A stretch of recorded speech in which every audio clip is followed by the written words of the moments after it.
her yerde tanısın şükürler sana, izzetler hem de alkışlar.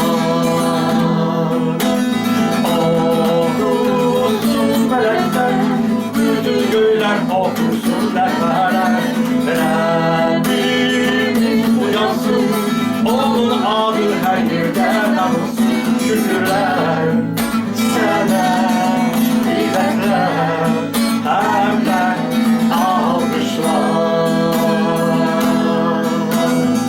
Secde edin onun karşında, hem derin hem işe huzurunda.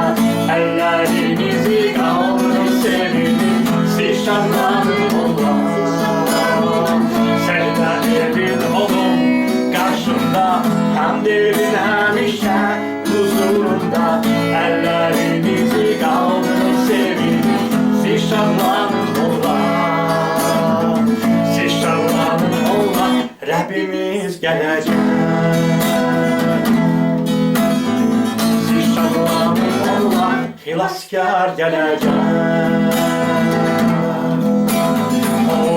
Okusun melekler, bütün göğler okusun dermeler.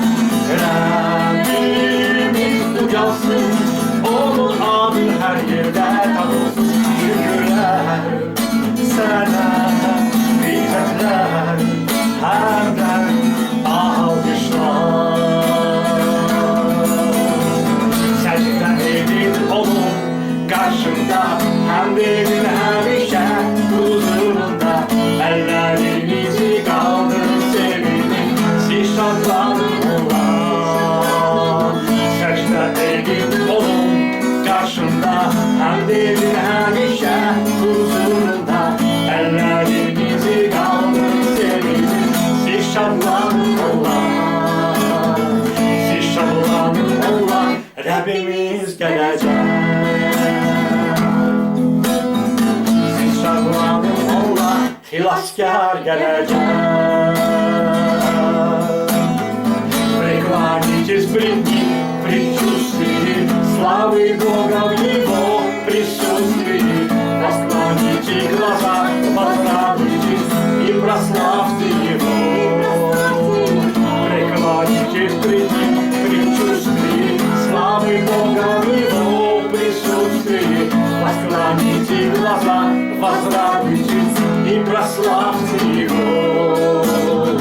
Прославляйте Его, Господь наш грядет.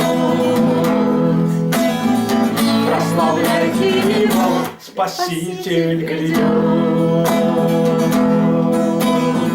Прославляйте Его, Спаситель грядет.